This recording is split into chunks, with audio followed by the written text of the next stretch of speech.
Dr. Kandeh Yumkella, welcome to Focus on Africa. Thank you for having me. And the opportunity to respond to some listeners' questions which have been sent via social media.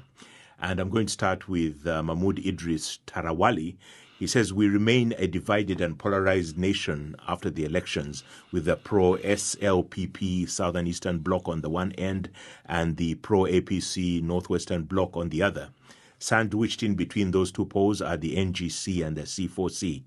What is the NGC doing within this divisive political context to heal the country and build a true, inclusive and cohesive national Sierra Leone? Well, first of all, thank you for having me in your studios. I think that's a very good question because indeed we're polarized. The difference in the final outcome of the elections between the two SLPP and the APC is just about 2%. So we're almost divided in the middle. Our role in that context is to be a constructive opposition. So yes, as a constructive opposition, we will support good initiatives from the government to rebuild our economy, rebuild the nation. And at the same time, we will try to be a watchdog to make sure they don't begin to do the same things the old regime was doing. So first of all, demonstrate that being in opposition does not mean you are always obstructive and continue the polarization. Demonstrate to them that it makes sense that when something is good for the country, you work with the government for the sake of Sierra Leone. And our mantra is Sierra Leone first. Let's go to another one from MYK Berewa. What are you contributing towards post-election peace?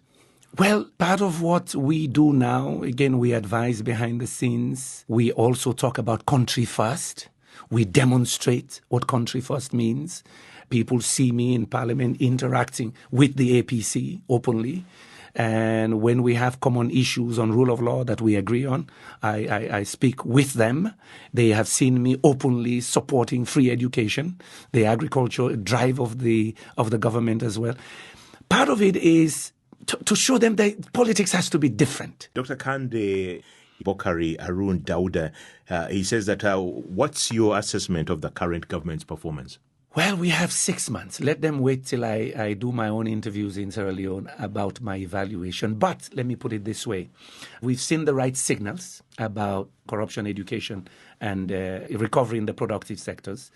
We have to see the government do more on managing violence and intimidation. We've seen a spike in violence. We have to see robust action by the government. We have to see senior government officials, including Mr. President, saying, I will not tolerate violence. So we need to see more on that. We need to see more on inclusive governance.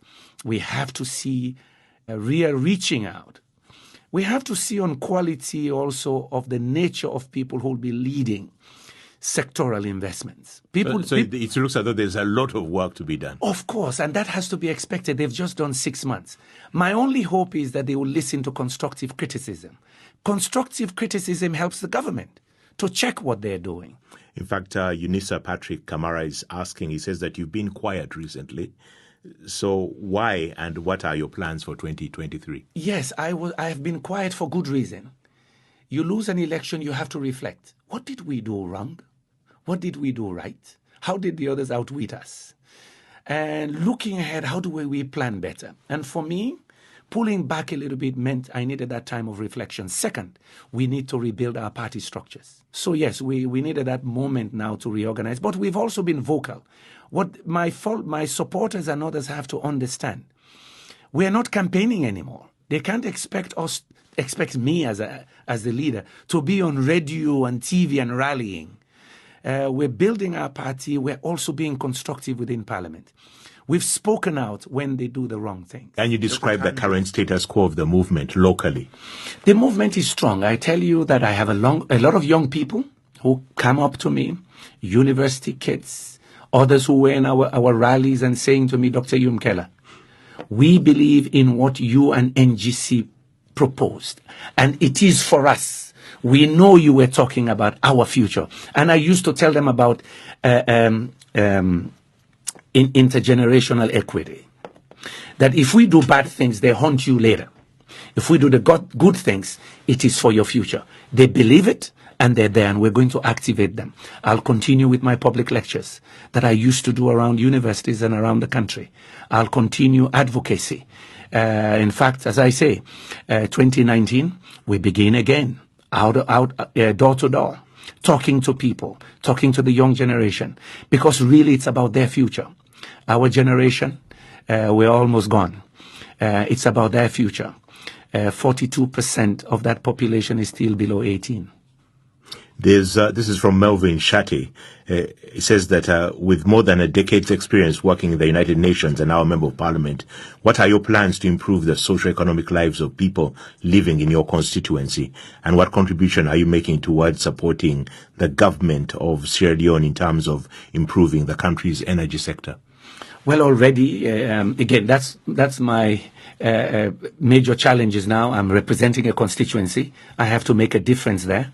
We have to help the district, and we have to help the nation and the party. So it's a major responsibility to do all of that at the same time. In my constituency, we've introduced a number of initiatives there. We've trained some women on horticultural production to diversify their incomes. We have now given cashew seedlings to about 150 farmers so that each of them will own an acre of cashew, again, so that they don't depend only on rice. We're launching a fisheries initiative. We also depend on fishing in that community a lot.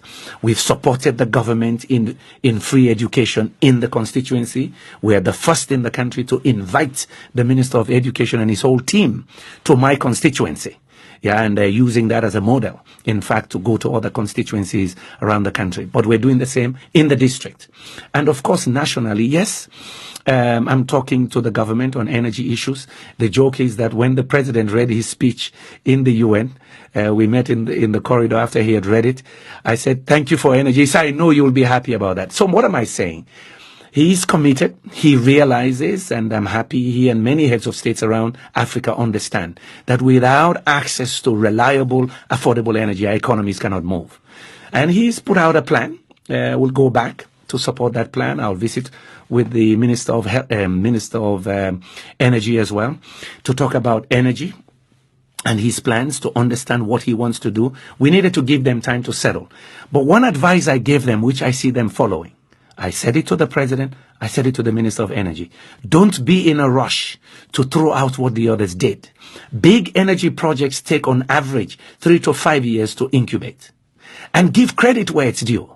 So our people understand that to solve energy access, it is not overnight. Second, I hope they understand also that it's not just the big grid-based initiatives. You can provide basic lighting to communities within 5 years, so nobody lives in darkness. And so it's that inclusive approach, bottom up with distributive energy services, and of course the large-scale energy projects. So yes, I'm on the Energy Committee as well in Parliament. I'll be working within that. The chairman of that committee already told me on Tuesday that I will be leading a team to look at the projects that are going on decentralized mini-grids and off-grid solutions for household. So yes, I'll be proactive in that as well, because I advocated for it over 10 years in the UN.